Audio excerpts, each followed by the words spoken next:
Сайн бацгаана уу? Эрхэм хүндэт үзэгчдээ. Хүндэт оролцогч, зоч төлөөлөгчдөө тав хүнд өнөөдрийн мэндийг хүргэе.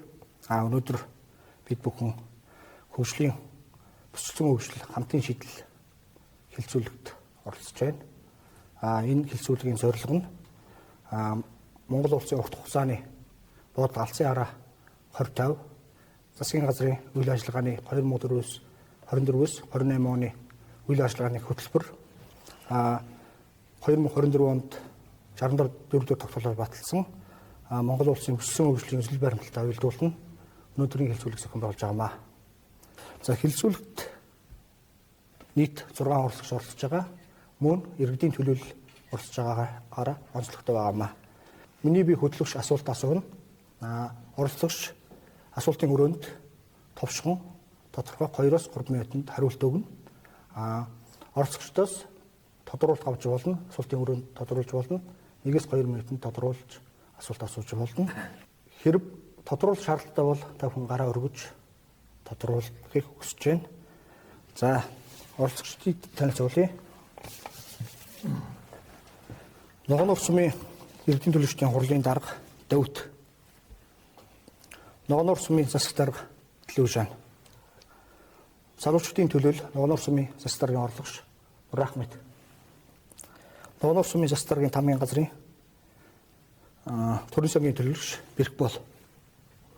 Ногоон сумын засаг даргын тамгын газрын хууль эрхцийн мэргэжилтэн Чанарбек. Санаар тосны захирагч Арстан. Ийм бүрэлдэхүүнтэйгээр өнөөдрийн хэлцүүлгийг эхлүүлж байгаамаа.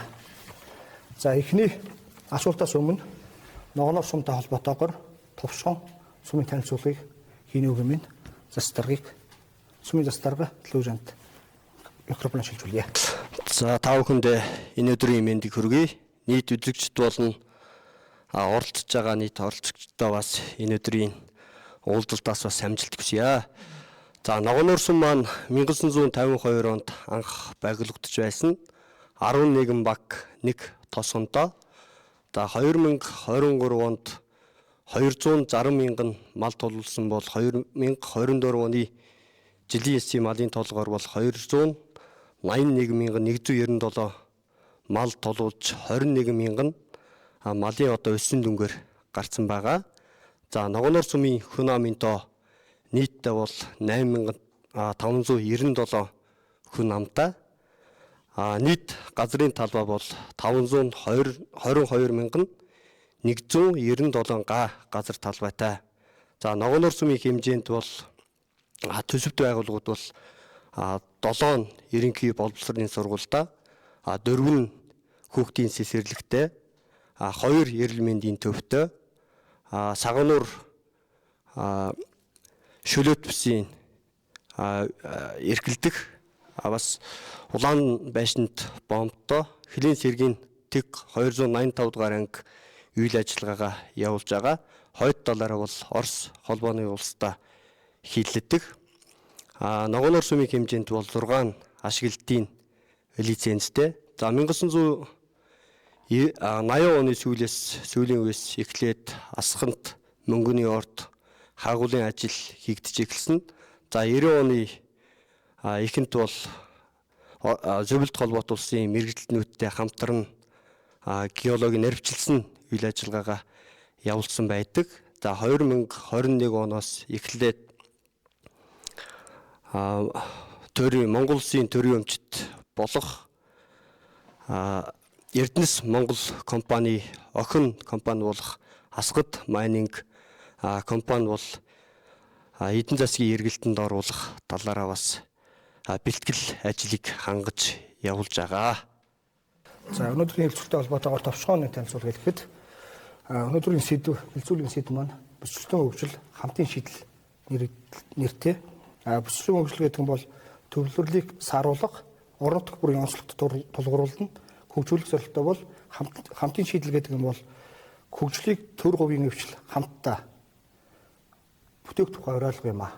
Тиймээс та бүхэн өнөөдрийн хэлцүүлэгт сум орон нутгийн өнөөгийн байдалтай холбоотойгоо цаашдаа шийдэх арга гарц энэ талаар гаргалгаа гаргаж асуулт хариулахыг хүсэж байна. За, эхний асуултыг асууя.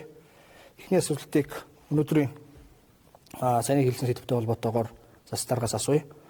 Сумын орон нутгийн хөгжүүлэх сангийн төсөв санхүү хөрсөтэй байна уу? Өнөөдрийн байдлаар хүртээ хэмжээ нь хэр байгаа юм бэ? Төсөв бол хөрөлцөггүй байна. Энэ яагаад гэвэл нэгдүгээрт бол энэ аймаг сумаас хол алслагдсан байгаа. Нэг ялангуяа орон нутгийн хөгжлийн сан төсөвт байгууллагуудын төсөв маш их хөрөлцөө нь маш муу байгаа. Тийм учраас энэ ялангуяа эхлээд орон нутгийн хөгжлийн сангийн төсвийг бол нэмүүлэх. Хоёрдугаарт бол энэ хорчоог хөгжүүлэх сан мөнгийг бол хөрөлцөө нь маш муу байгаа. Энэ яагаад гэвэл хорчоог хөгжүүлэх сан гэдэг өмнө бол жижиг дундуудаар хариуцсан зээл байсан. Хорчоог хөгжүүлэх сан гэж цүгэлд бол байгуулагдсан байгаа. Тийм учраас энэ хорчоог хөгжүүлэх сан орон нутгийн хөгжлийн сангийн мөнгийг бол нэмэх зөв гэж бодож байна. Сумын иргэдийн урлын дарга Дэвтс асууя. Нутгийн өрөө удирдах байгууллагын говьд товшхон хурлын талаар танилцуулах гэж дараагийн асуулт бол хувийн хвшлийг хөгжүүлэх төрөөс хаш авах арга хэмжээ учирчгүй цаад бэрхшээлийн талаар товшхон мэдээлэл өгнө үү? За манай хурлын ажлын албад хурлын дарга нэг, хурлын дарга нарийн бичгийн дарга нэг, 2 хурлын мэрэгжилтэн, 25 иргэдийн төлөөлөгчийн хурлын төлөөлөгч, 11-ийн багийн нийтийн хурлын дарга нэг тосгонтой байгаамаа. За хувийн хвшлийг яаж хөгжүүлэх вэ гэхээр сумын онцлогийг харгал зөнгөжих шаардлагатай энэ зүйлийг шийдэхийн тулд шинэ технологиг нэвтрүүлэх, гайлын татвар, орон байр, мэргэлтнүүд бэлтгэх, банкны хүүгийг багасгах, эрх зүйн орчныг бүрдүүлэх шаардлагатай байна. Баярлалаа. Бүсгийн бизнес хөрөнгө оруулалтын талаар хөрөнгө оруулалтын орчныг сайжруулах талаар сум тосгоны орон нутгад шинээр бизнес эрхлэх орчин, хуурай хөдөлмөр эрхлэх боломж ямар байгаа вэ? За сайн басгоно намайг Айкулбай Хөөхт Арстан гэдэг Цагаануур тусганы захирагч. За энэ удаагийн бүсчилсэн хөгжил хамтын шийдэл нэвтрүүлэхт оролцож байгаадаа баяртай байна. За ер нь сум тусганы нутаг шинээр бизнес эрхлэх орчны хөдөлмөр эрхлэлтийг боломж ямар байна гэдэг асуултан дээр ер нь бол альва орон нутгийн онцлогтой тохируулж бас ажилтгүйдлийг багасгах, хөдөлмөр эрхлэлтийг дэмжих боломжтой байдаг. За манай Цагаануур болон Ногооноор сумын бол ер нь харахад бол ер нь Цагаануур худалдааны шүлэт бүс гэдэг ер нь байгууллагатад олон жил болж байгаа. Гэхдээ сүүлийн 2023 оноос хойш байнгын ажиллагаатай болгож ажиллаулж байгаа. За одоогийн байдлаар Цагаануур худалдааны шүлэт бүстэй 5 компани үйл ажиллагаа явуулж байгаа. За энэ Цагаануур худалдааны шүлэт бүсийг хөгжүүлж снэр сум орон нутагт ажлын байр бий болгох, бизнесийн орчин сайжрах боломж байгаа гэж харж байна. За ерөнхийдөө бол Цагаануур худалдааны шүлэт бүсийн хөгжлийн ерөнхий төлөвлөгөө бол батлагдаж хийгдэж дууссан байгаа. Цаашдаа энэ дээр бол төр засаг ерөнхий төлөвлөгөө нь батлагдсан дэд бүтцийг шийдэж өгөх хэрэгтэй байна. Дэд бүтц тог сахилгаан дулаан сэвэр бохор энэ дэд бүтцийг шийдэж өгснөөр цаашдаа энэ шүлэт бүс ер нь бүрэн хөгжих боломжтой. Шүлэт бүс хөгжснөөр тухайн тэр дотор үйл ажиллагаа явуулах компани тоо нэмэгдснээр цаашдаа бол ер нь сум орон нутаг тосгонд бол ажилгүйдэл багасж бас ер нь хөгжих бүрэн боломжтой гэж үзэж байгаа. Манай шүлэт бүсийн энэ дээр бол төр засаг анхаарч хөрөнгө оруулах шаардлагатай гэж бодож байгаа. Ажилгүйдэл бидний хамгийн тулгамдж байгаа асуудал бол баялгүй. Тэр дотроо Ногоонорт бол ажилгүйдэлтэй холбоотой. Ажилгүйдэлд нөлөөлж буй хүчин зүйлс бүс сум орон нутагт шинээр ажлын байр бий болох, нэмэгдүүлэх болцоо ямар байгаа вэ? За нэгдүгээрт бол нөлөөлж буй зүйлс нь бол аймгийн төвөөс алслагдсан. За хоёрдугаарт бол энэ жижиг дунд үйлдвэрүүд бол байхгүй байна. За гуравдугаарт бол энэ ашиглалтын Ногоонор сумд бол ашиглалтын 6 лицензтэй. Энэ ашиглалтын 6 лицензний ордууд бол энэ эзэн засгийн эргэлтэнд оруулж үйл ажиллагаагаа явуулахгүй байна. нэгдүгээрт бол нөлөөлж байгаа хүчин зүйлүүд нь бол ийм болоод байгаа. Энэ ажил гүйдлийг одоо байрыг нэмэгдүүлэх болсоо бол нэгдүгээрт бол энэ уулархай ордуудыг бол ашиглалтын лицензтэй ордуудыг эдийн засгийн эргэлтэнд оруулж одоо энэ ажлын байр бий болгох. Хоёрдугаарт бол энэ алслагдсан сумдад бол ялангуяа энэ малчт ихэнх нь байдаг. Тэм учраас энэ малын түүхийг боловсруулах үйлдвэрүүд бол байхгүй байна. Хоёрдугаарт бол энэ малын түүхийг боловсруулах үйлдвэрүүдийг барих жижиг дунд үйлдвэрүүдийг одоо эдийн засаг хорчоо хөгжүүлэх цаана болно. Одоо энэ сүүлд ирж байгаа төсөл хөтөлбөрүүттэй хамруулж одоо ажлын байрыг бий болгох одоо бүрэн боломж нь байгаа. Жишээлбэл манай сүмд бол шудуулын үйлдвэр байрч болно.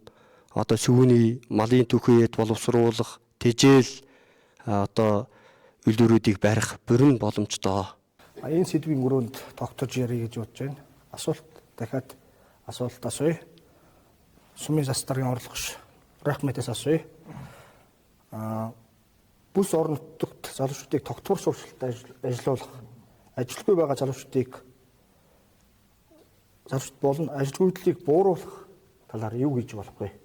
Сум орон нутгийн онцлогт хамааруулна, хөдөөж авах мэргэжилтэн болно, газар тариалангийн мэргэжилтнүүдийг бэлдэх, бас цаашд өнөгийн сурвалжуулж өгөх, дэмжих хэрэгтэй байна.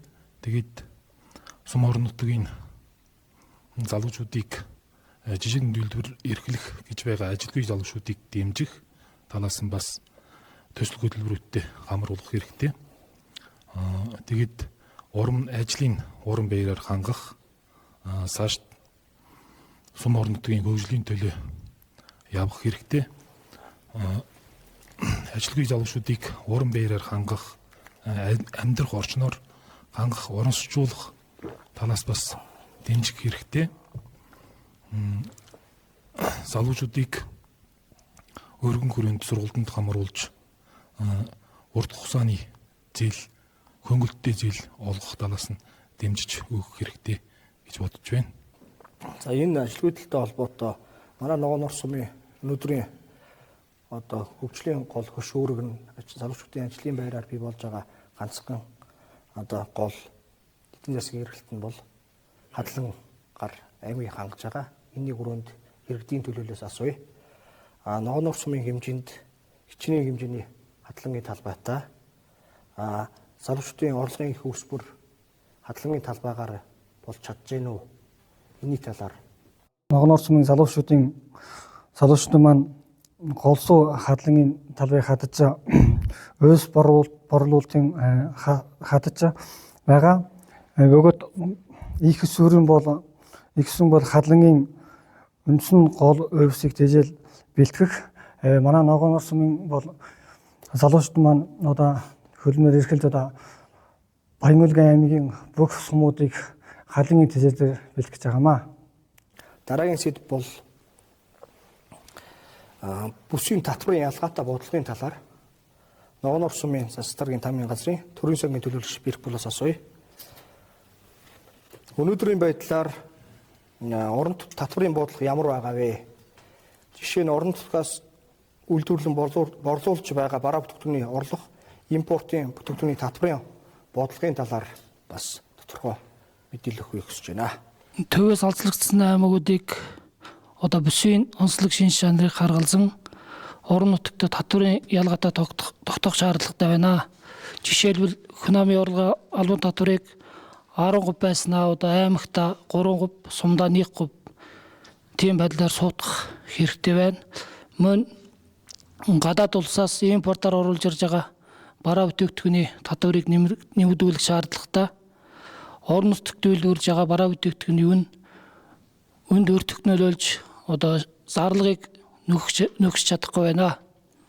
Тийм болохоор орон нутгийн орлогын нэр төрлийг нэмэгдүүлэх шаардлагатай. Мөн манай аймгийн говьд саган ор шөлөөт бүсийг өргөжүүлж баруун бүсийг бараа бүтээгдэхүүнээр хангах бодлогыг баримтлаж ажиллах хэрэгтэй байна. За дараагийн асуулт аялал жуулчлалын талаар, соёл аялал жуулчлалын талаар асуулт асууя. цагнаар тусганы захирагч бас танаас асууя. Сум тусганы орон нутгад аялал жуулчлалыг хөгжүүлэх, орон нутгийг сурчлан таниулах боломжууд ямар байгаа вэ? Аялал жуулчлалыг хөгжүүлэхэд ямар сад бэрхшээл тулгарч байна? За ер нь бол одоо аялал жуулчлалын салбарыг одоо хөгжүүлэх бол ихэнх нь одоо сум тухайн орон нутагт аш холбогдолтой. За ер нь статистикийн одоо мэдээллээр харахад бол ер нь 2023-24 оны одоо судалгаар гарахад бол манай аймагт бол 2023 онд 50,000 гаруй жуулчин ирсэн байна. За үүнээс бол 37,200 гаруй бол ер нь гадаад жуулчд хамрагдсан байна. За гадаад жуулчдаас одоо дотроос нь англиад авч үзэхэд бол ер нь 15,000 одоо 200 нь Орос улсаас орсон бол 16,500 гаруй нь Казахстан улсаас үлдс нь одоо бусад улсуудаас орсон ер нь судалгаа байдаг юм байна. За ер нь бол аялал жуулчлалыг одоо хөгжүүлэхийн тулд бол манай аймаг бол ер нь 2030 он хүртэл бол ер нь аялал жуулчлалын салбараас одоо 14 тэрбум төгрөг орлого орох төлөвлөгөө батлагдаад ер нь тухайн аялал жуулчлалын салбарт бол ер нь 1000 орчим ажлын байр бий болгох одоо төлөвлөгөө баталж одоо бас түүнийхээ дагуу одоо хөгжүүлэхээр явж байгаа. За ер нь бол манай Баян-Улгийн аймагт бол аялал жуулчлалын одоо салбарыг хөгжүүлэхийн тулд бол ер нь татах ямар нэг одоо гадаадаас ирсэн жуулчд бол үзүүлэх юмтай байх ёстой. За манай Баян-Улгийн аймагт бол ер нь одоогийн байдлаар бол Алтай Таван богд, Мөн Царгаал, Хотон нуур, Гурган нуур гихч их одоо ер нь танигдсан одоо газрууд байна. За үүнийг одоо цаашдаа бас ер нь илүү өргөн хүрээгээр нь одоо дэлгэрүүлэхийн тулд бол ер нь сэлхмийн нуруу тусгай хамгаалалттай газар нутгийн Б хэсэгт болох Асханд, Нарингол, Ачт нуур, Дэвийн арал одоо байгалийн согсолборт газрууд байгаа. Манай Ногоон Орсмонт бол ер нь ийм байгалийн согсолборт газрууд төр бол энэ аялал жуулчлалын одоо эхлэх компаниуд төр бол хөрөнгө оруулж төр засгаас бас энд томоохон хэмжээний дэмжлэг үзүүлж хүүг үйдс одоо зээл өгч аялал жуулчлалыг одоо цаашдаа хөгжүүлэхийн тулд яг гадаадын тэр улсуудыг хүлээж авахын тулд стандарт шаардлага хангас нь одоо байр бусууд одоо үйлчилгээ үзүүлэхийн тулд бол ер нь энэ салбартаа бас төр засгаас анхаарч одоо томоохон хэмжээний одоо хүүгийн одоо зээл өгч тухайн аялал жуулчлалаар одоо эрхэлж байгаа компаниуд төр ер нь дэмжлэг үзүүлвэл ер нь аялал жуулчлал бол цаашдаа ер нь өргөжих, хөгжих бүрэн боломжтой гэж үздэг. Ягаад гэвэл манай Саануур, Ногоонуур чиглэлийн аялал жуулчлалыг бол сая миний хэлсэн бүсүүдээр бол ер нь аялал жуулчлалын бааз байгуулах хэрэгтэй. Манай энэ Цагаануур тосгон, Цагаануур бомбдоор дамжиж одоо жилдээ бол ер нь ихэнх Европоос орж ирдэг жуулчдын бол ихэнх одоо энүүгээр дамжиж орж ирж байгаа. За энэ орж ирсэн жуулчдыг бол тухайн энэ одоо орон нутгийн одоо өсөлтөнд байгалийн одоо цогцлборт газруудыг үзүүлж бас аялал жуулчлалын одоо үүсэх харах хүрээг бол нэмэгдүүлэх ёстой. Тийм учраас бол ер нь тухайн орон нутагт бас шууд аялал жуулчлалыг одоо тийм стандарт шаардлага хангасан одоо эхлүүлэх одоо зарим бизнес эрхлэгчдүүд боломж байхгүй тул төр засгаас ер нь нэг санхүүжилтийг шийдвэрлэх тал дээр анхааруул энэ аялал жуулчлал хөгжих одоо ер нь боломж манай сум дээр байгаа гэж үзэж байгаа. Сум орон нутгийн гамчгийн бэлэн байдлын зориултын техник тон төхөөрөмж хангалттай байгаа юу? Өнөөдрийн байдлаар ямар байдалтай байгаа вэ? За манай сумд бол амшаас хамгаалах бэлэн байдлын стандарт шаардлага бол өнөөдөр нийцэхгүй байгаа шаардлагат. Манай мэрэгжлийн ангийн хүн хүч техник хэрэгсэл бүгд дутмаг байгаа. Цаашдаа энэ 90 аяг аварах гал унтрах чиглэлээр энэ мэрэгжлийн ангийг стандартын шаардлага хангасан зориултын тон төхөөрөмж машин техник хэрэгсэл хамгаалах хувцас хэрэгслэр хангах шаардлагатай бай мөн иргэдийг бас гамшаас хамгаалах мэдээлэлтэй болгох өөрсдийгөө хамгаалах эрсдлээс урьдчилан сэргийлэх зорилгоор иргэдийг мэдээлэлтэй болгох шаардлагатай байна. Мөн манай сум аймагт 4 төр томоохон сум учраас хүн ам ихтэй Тийм учраас манай сумд мэрэгжлийн онцгой байдлын мэрэгжлийн тусгай бүлэг байгуулж өгвөл тэднийг тусгай хамгаалтын говьцос хэрэгслэлээр тоног төхөөрөмж машин техникээр хангаж өгвөл сайн байна. Түрүү олон салбарын асуулт асуусан. Тэр дотроо манай сумын хөгжлийн хөшүүрэг нь яг юу байгаа вэ? Бичлэн хөгжлийн гөрөөнд манай сум онцлогоор манай аймгийн 13 сумыг бичлэн хөгжлөөр хуваацсан. Манай сум бол өөрөө тусдаа нэг ус болсон. Тэрний өрөөнд бичлэн хөгжлийн хүрээнд яаж хөгжүүлбэл богино хугацаанд хөгжүүлэх боломжтой вэ? За ерөн бол манайх одоо бүсээр хуваагдсан 13 сумыг манай Ногонор сум болон Саганор тусгын нэг бүс болгож одоо хуваагдсан. За манай бүсийг бол ер нь хөгжүүлэхийн тулд бол бид нар давуу тал бол байгаа. Ягаад одоо баруун Саганор бомбт бол ер нь баруун одоо ер нь Монголын баруун талыг одоо Европт холбож байгаа том бомбт. За энэ бомбтыг одоо төшөглөөд манай Ногонор сум болон Саганор тусгыныг одоо ер нь сая нөгөө хэлснээр хөгжүүлэх боломж байгаа. Нэгдүгээр аялал жуулчлалыг хөгжүүлэх түнд хөрөнгө оруулалт хийх. Хоёрдугаард бол ер нь чөлөөт бүсийг хөгжүүлэх түнд төр засгаас анхаарч бас зэт бүс хөрөнгө оруулалтыг хийвэл тэнд одоо ихээхэн одоо хэмжээний үйлдвэр үйлчилгээ одоо баригдвал тэр чөлөөт бүсийг одоо төчөглөж бид нар гадаад орн руу бас их Монголоос дотоодын одоо бараа таварыг экспортлох, гадаадаас бараа тавар оруулж ирж тэнд одоо ер нь Хятад, Монгол, Орос, Казахстан гэх одоо 3-4 орны одоо ер нь коридор өсгөх, тэр чөлөөт бүсээр дамжуулж бас тэр логистикийн төвийг байгуулах тийм одоо боломжууд байгаа гэж ер нь харагдаж байна. За энэ төр засгаас бол энэ дээр анхаарч өгвөл манай бүс бол ер нь хөгжих, аялал жуулчлал одоо тэр үйлдвэр үйлчилгээ тэр бүх юмараа бол ер нь хөгжих давуу тал байгаа гэж харж байна ер нь. Манай Ногонор сум бол бус сумдаас харахад бол ялгаатай. Нэгдүгээрт бол энэ ашиглалтанд байгаа лицензтэй одоо ордуудыг нэн дөрөв одоо ашиглалтанд оруулж, эдийн засгийн эргэлтэнд оруулж, ажилгүйн хөдлөлийг одоо буруулах. Хоёрдугаарт бол энэ хайгуулын лицензтэй хайгуул одоо хийгдэж байгаа энэ компаниудыг бас ашиглалтын лицензтэй болгож одоо ашиглалтанд оруулбал, жишээлбэл манай асхтын мөнгөний ордыг одоо богино хугацаанд эдийн засгийн эргэлтэнд оруулбал манай зөвхөн Ногонор сум биш одоо Баян-Улгийн хэмжээнд одоо ажилгүйн хөдлөлийг буруулах 100% бараг л буруулах бүрэн боломжтой.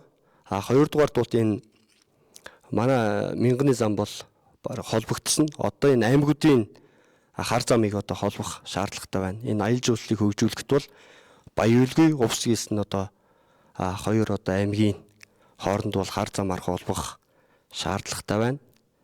Гуравдугаарт бол энэ манай сум бол Баян-Улгийн аймгийн 12 сум. Зууттай үед бол Баруунтай аймгийг одоо өвс тэжээлээр хангаж байгаа.